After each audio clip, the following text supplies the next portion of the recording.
વડીલો અને ભાઈ બહેનો, મારું નામ પ્રાચી હર્ષદ કુમાર પટેલ છે. હું આજે એક પાત્ર અભિનય ઇન્ટરનેટ દેવી રજૂ કરીશ. ભક્તો, તમને ખબર છે મારું નામ શું છે? મારું નામ ઇન્ટરનેટ દેવી છે. હું બધા પ્રોબ્લેમના સોલ્યુશન આપું છું. તો તમે એક પછી એક પ્રોબ્લેમ જણાવજો, હું બધા જ સોલ્યુશન આપીશ. હા આરજી ભક્ત, તમને શું પ્રોબ્લેમ છે? મને લાગે છે કે તમારા ચશ્માના નંબર વધારે છે. હું તમને મંત્ર જણાવું, એ તમારે રોજ બોલવાનો છે. અને હા, તારે અત્યારે બી મારા સાથે બોલવાનો છે. બોલીશ ને?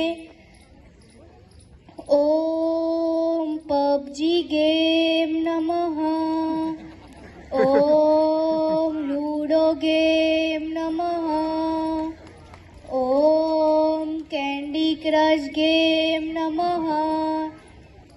આ મંત્રનો ઉપયોગ કરીને આ મંત્ર તારે રોજ બોલવાનો છે. અને હા, તારે ગેમ રમવાની નથી, તેથી તને તારા ચશ્માના નંબર ઓછા થઈ જશે. હા દેવર્ષ ભક્ત, તમને શું પ્રોબ્લેમ છે? મને લાગે છે કે તમને ભણવામાં મન નથી લાગતું. મને કઈ રીતે ખબર હે ને? હું ઇન્ટરનેટ દેવી, મને બધું જ ખબર. હું તમને મંત્ર જણાવું, એ તમારે રોજ દિવસ રાત બોલવાનો છે. ઓમ વોટ્સઅપાય નમઃ, ઓમ ઇન્સ્ટાગ્રામાય નમઃ, ઓમ ફેસબુકાય નમઃ. આ મંત્રનો ઉપયોગ કરીને તને ભણવામાં મન લાગશે. આ મંત્ર તારે રોજ દિવસ રાત 10-10 વખત બોલવાનો છે. બોલીશ ને? હા સુમિત્રાબેન ભક્ત, તમને શું પ્રોબ્લેમ છે? મને લાગે છે કે તમારા ઘરમાં ઝઘડા થઈ રહ્યા છે. તો તમે કદી ખમણ ખાધેલા છે ને? તેના સાથે લીલું મરચું ખાધેલું છે? નથી ખાધું તો આ રવિવારે ફેમિલી સાથે જજો, લીલું મરચું ખાજો. તેથી તમારા ઘરમાં બધું જ સારું થઈ જશે. અરે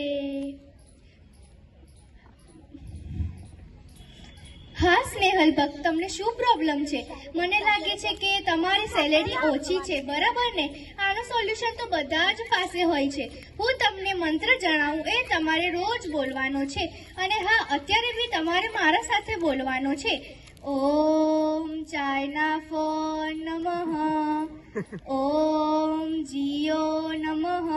આ 2 શબ્દનો ઉપયોગ કરીને તમારી સેલેરી વધવા લાગશે. અરે, કાલે જ મારા પાસે એક છોકરી આવી હતી. એને રસોઈ બનાવતા નહોતી આવડતી. મેં એને એક મંત્ર જણાવ્યો, ઓમ યુટ્યુબાય નમઃ. પછી શું, આજે જ એને મેગી બનાવતા આવડી ગઈ. ભક્તો, મારો કાર્યક્રમ પૂરો કરવાનો સમય આવી ગયો છે. હું આશા રાખીશ તમને બધાને પ્રોબ્લેમના સોલ્યુશન મળી ગયો.